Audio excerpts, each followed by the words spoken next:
wakuma yukuma aksano amala nga engeri yokka gy'agenda okuyitamu okutugezesa okulaba baani abakoze emirimu emirungi era nga ye musonyi ye musaasizi. Nziramu ekigambo ekyo, tagambyeko nti gwe musonyi gwe omuntu gwe musaasizi. Akizizaayo n'aga nti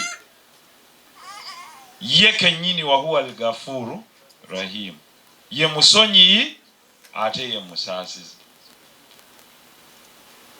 Kakati gwali ku nsi kuno ng'oyagala okyetuuma omala budde.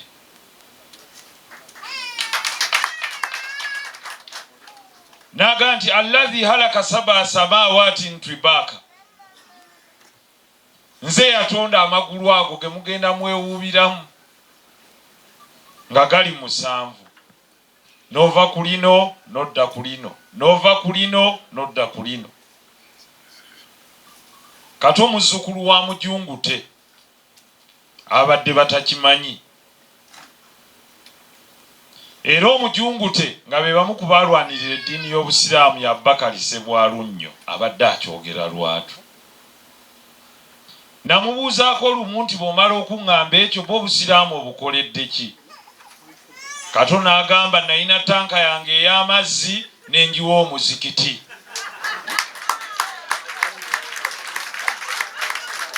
Kaakati mmwe kyettemu kya manja buli bwe mufuna wuzu nga nze nfuna empeera.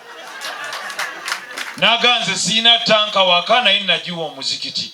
Amazzi bwe twagezaako gakuba galema okwambuka waggulu. Ne nga tanka eno ngikozesa ki? Kanjiwe basahaba munaafunira okwo wuzu. Mungu bw'anaaba asiimye alimpa empeera.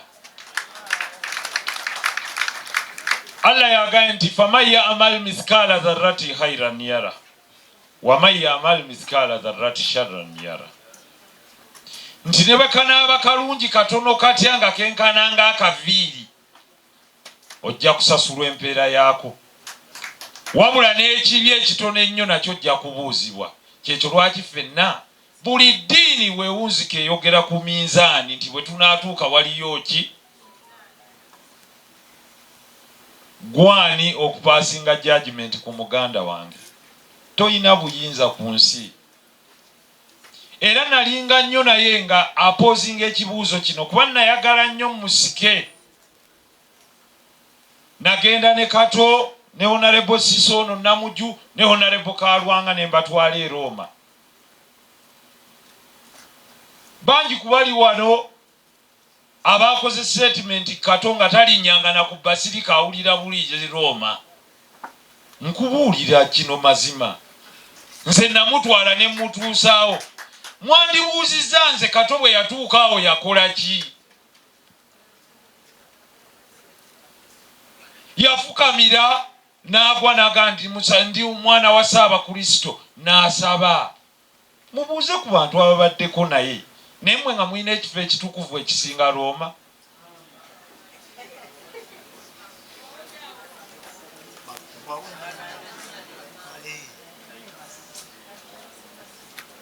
Eggulo waliwo eyayimbye, omukulu eyawadde yayimba nti twebaze amansi ne munne mapeera abaakola omulimu. Naye nawuliddemu ekigambo yaga 17 Februari omwezi 1879 njagala okomaawo. Baagoba ekigungu. Kakati njagala ombuulire, jjajjaawo amanzi ne mapeera bwe baali tebannajja, eyali tannawulira Allah agenda mulamula atya? Kuba bano be mwebaza, weebaza omuzungu mapeera n'amanzi abajja n'ekigambo. Kakati jjajjaawo ataakiwulira.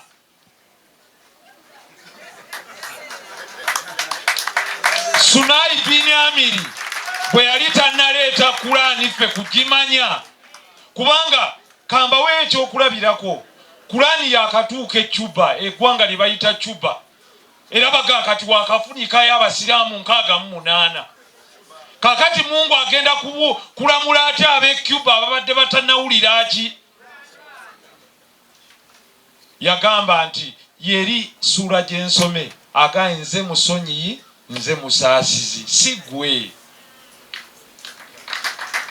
kuberi atamanyi lwoloyo yakutambuza kigambo olyamanye gwe bw'oba olina ekitangaala mulise wali enzikiza naye toyinza ate nnyina ekitangaala ate nkyekubamu mulise wali ki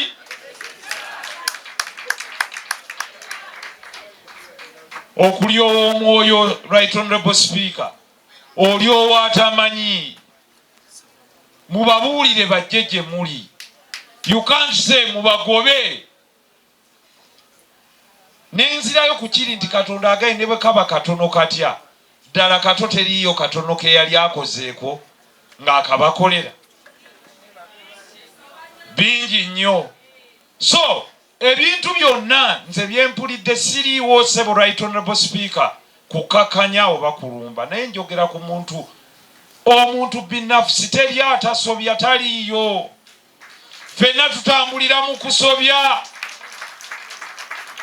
Mungu atugambye n'okusula obusuzi ng'onyiigidde muno naawe oba osobozza ne bukeera nga tonnamusonyiwa kubanga naye buli bwokeeroga ayi Mukama Katonda ansonyiwa nga gaggwa atannasonyiwa oli gwe lwaki olowooza nti gwe olina okusonyiyibwa so humanity without forgiveness is a true trait of hypocrisy bunanfuusi Sebo right honorable speaker nali ntambula nnyo ne Kato nayitako naye e Kasubi ku Masiro Mukama wabaayo emikolo mu Masiro buli ddiini egenda neesabirayo naye Masiro waliyo ki we must not be hypocrites mu mbiri zaffe waliyo ki naye buli bwe bayita ne baga nti tuteeka okusabira ekitangaala n'ekigambo ne bakyogera ekitangaala kya wangaala ayisa abasajja ekitangaala kyani kya Katonda kuki naye ng'ani Mukama w'obuwangwa bwonna wano mu Buganda temuli musabira ye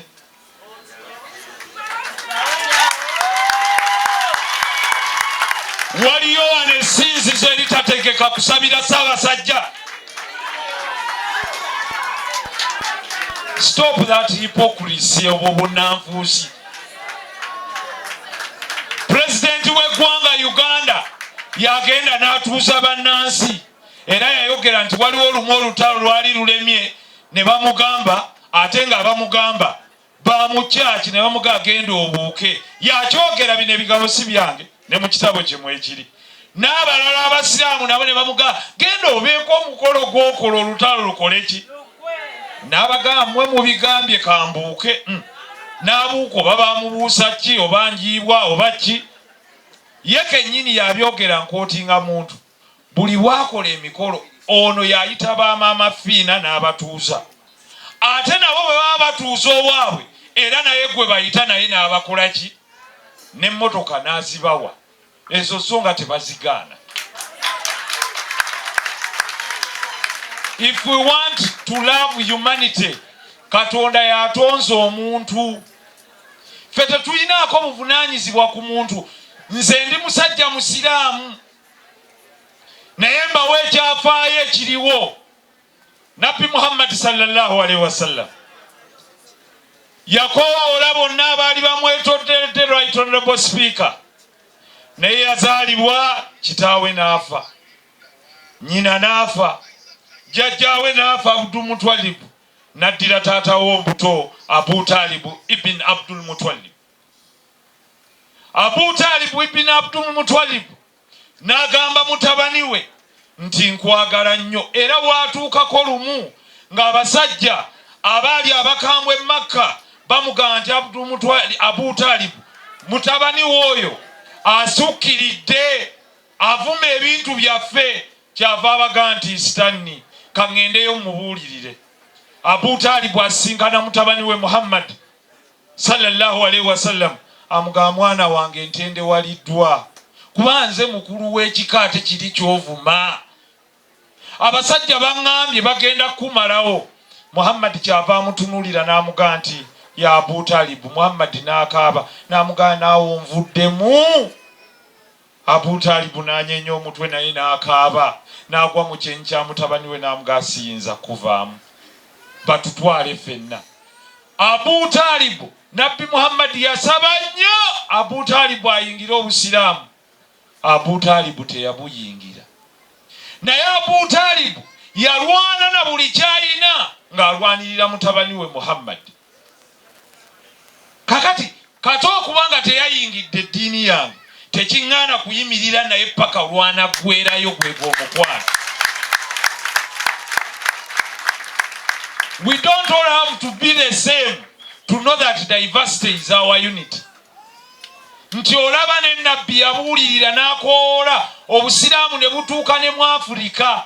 Ffe be bagamba nti bw'ogenda e Makka batusibako akantu akaga nti Jumuhuriyatul Afrikiya Gairul Arabiya, nti abaddugavu zigizigi nga ffe ne bututuukako. Naye ng'ate ono gwe yali agamba Abu Talib buli yamugaa nti gwe onaakyuka nga gwe buulira bali nze ndiwo okukuuma. So nakoolanga abantu abaninaanye ne bakyuka nange kennyini ne basiramuka. Naye nga buli Kato bwe mutegeeza nga muganda wange nti ebyo byagala ng'era ne salaamu agitoola kuba gye yansiibuza. Naye n'agaa ndi muzzukulu wa Mujungute, naye nsabira nnyo Allah ajja kunkolako. Ne bwe kinaagaana ku nze waakiri ku baana bange ku mwoyo gw'onoofunirako abakyukirako. Nga lwaki nva mu baana ba Kato tomanya Allah anaayisizaako inshallah. Sebo Sheikh Gugwa tukwaniriza ambasada kankuwere ddala na ntebe yange Fadhal tulira ddala okumpi yakawuuta obwambasada ono mugenyi asombye deputy speaker namba 5 mu hairake ya Uganda yonna atudde wano awuliriza nsonga za Kato. Naye ate nga tamusombye nti jasi mubaka wa parliament. No, mukwano gwe ate nnyo kati no Kato omugenzi ono yeebase wano muganda waffe talina gwatya. Yajja lumu nga tugende wa Right Honorable Kadaga n'amugaa Right Honorable Kadaga temuyinza kulya ssente nga nze sirya. Nga tuli mu office nange kennyini natunula eri ne nga Katonzisi ko Kadaga wange naga nedda ffe tetwazze wano kubasibira buguwammwe nga bwe mulya mmere nange bantemere kye bantemera nve wano abantu b'e Lubaga bammanja. Namugaa Kato obadde ogamba ki tya nayina committee nga nzagiki ali chairman opportunities committee. Namugaa sayininga awo tugenda bweru. Right Honorable Speaker n'asayininga nagenda n'Honorable Kalwanga ne Honorable Zake Francis Butebi sinnamulaba wano ali Canada. Okay, inshallah Mungu amusobozese bw'anaaba atuuse. Twagenda nze Honorable Kato, Honorable Zake ne Honorable Kalwanga ne tugende e Nairobi. Bwe twatuukayo Kato n'agamba batuwa batya ennaku ntono tuddeyo. Naddayo wa speaker n'amuga tetwamatidde. Twajja naffe kuba bulungi. Kaakati gwe nga kyoti okwogera ye Kato tabiriiko. Muyingira mu luggi talina protocol. Atuuka ati n'agaa Right Honorable Speaker tukulamusiza naye katutuukire ku nsonga tatuula. Nagaa mukama wange ekituleese wano ffe tetwajja wano kuba baavu abalanga bwe bagaggawala. Ennaku yatuluma nnyo ng'ate ayogerera waggulu. Nagaa bano Bansereko ba diplomat nze siri diplomat ate nkwagala nnyo. Naye buli trip ebaawo nze nnyina okutambula waayi nfiseeko ssente mpe basolida. Ne mugamba munnaye Kato ojja kunkyayisa. N'agamba sigala nange mwe muli ba diplomat simanya mwasoma bino ebyallo mujja Right Honorable. Yeera olumala ogga Right Honorable Speaker ng'amala gampa ku ttooke nve wano sina kindeese saakunyumiza saasoma nnyo. Ali nwana ne Kato ateese mu parliament buli bwe namuyitanga nti kati Kato ku kino lumu namuyita nga tuli ku science and technology bill nagana yo nale bonsere kwe gawo yakalira ddala abantu balabe nti ndi musiru ne mugalwaki naga nafuna mwenda mu biology kati yanteseeki naga no mukama wange awo nkujemedde abasajja kusimanya GMO ne muga kati gwe baako kyogamba nti bino ebigimu ebigundi ebijingirire naga mukama wange njemye nja kweruma olulimi bwe binatuuka ku bya music mpita naye bino ebya biology ngenze tutuuka kutogikwatako bwe twatuuka kutogikwatako Kato mwenna yabanyumiza emboozi ye baali batutwala bati Kato yagenda mutoyi n'atuula mutoyi ati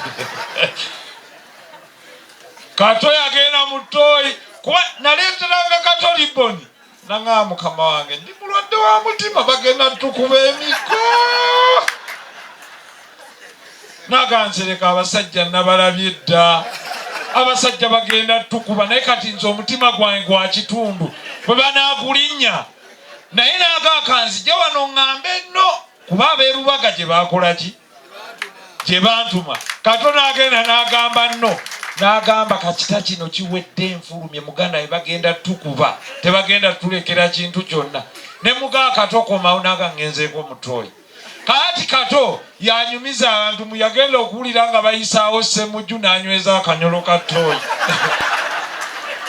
ne bayisaawo Kasibani naga nywezezza akanyolo mbuga yali mukatuli alingiza bwe byaggwa byonna Kato yavaayo nga awenyera ati naga batukubye nnyo naye nga tekyamazima yali ataasa bulamu kubanga kebe fronti yonna y'olutalo tebakkirizaayo mulwadde mukadde na mwana kakati bwe bamala otunyiganyiga katajja nga zaake bamukubye Kato ye yasookawo erubaga bino mpa bwino era nakubira muganda waffe n'agamba maama ino nzitira omwana Kato omwana omutti era njagala okubategeeza nti Kato is a man of substance kumwe ababadde batamumanyi abamu kumwe mwalabye interview ye Kato we yabadde ayogerera sebo mukama wange yagambye engeri ziri 3 abantu mwe bagaggawalira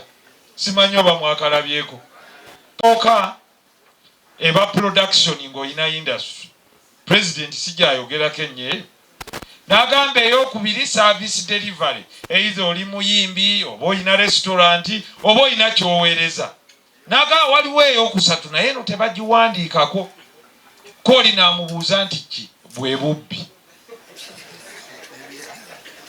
abatamalayo sitoola eyo yamubuuza butya n'agamba abazungu bajja ne babba Africa ne beegaggawaza kaakati bwe bamala okubba gwe ng'ogenda ew'omubbi ng'ofukamira ng'osaba buyambi kyayogerako is something that has been written down that exploitation of others is equivalent to theft. Kato yansomera naye manyi Kato teyasoma nnyo naye twali tugenda mu America nangamba omanyi slave trade yatandika ddi nangamba nti gwomanyi ebibuga bino abasajja byonna babizimbira ku bajjajjaffe ku bwereere olaba kati n'omuntu asembayo oyagala nsiimulira akaawa gampa naye ne baleeta abantu miliyoni 10 ne baba tabasasula ne babakuba embooko ne balyanga kimu ne babajjako amannya gaabwe ne babajjako enzikiriza yaabwe ne babazimbisa train ne babazimbisa ebizimbe ne babasimisa underground ne babakozesa buli kimu ne bakomawo ne bagaffe twakulaakulana.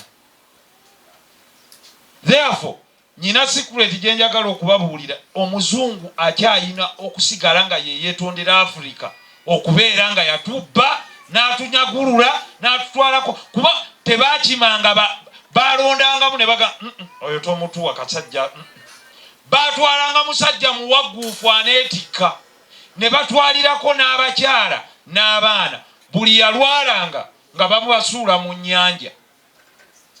Sebo right honorable speaker nyinza okwogera paka ennyenje bwe zinaakunkumuka naye nzikiriza ebigambo bye nti Kato mugezi mu bano tujja kugiramu ddala abakagezi munnyo kubanga nze abalina bakimanyi bulungi era abo ndi mukambwe bo bakimanyi ne Conrad akimanyi nze ndi mukambwe naye ate njagala nnyo kakati wonne waba tasobodde kugirabako muyambe abantu bano abali mu performing arts.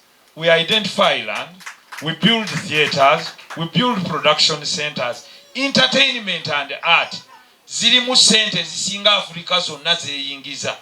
If we invest in this content, future nene lwakuba abantu babatunuulira ne babasaagisa naye tunuulira buli ayina essimu bw'amala okkuba ekiddako ayinako music oba TV.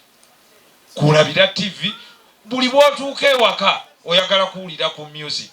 Meaning bano abantu be batuumuza emyoyo. Mukama wange nga mpunzika sijja kuba nabwekomba kampite family ya Honorable Kato bali very brief nze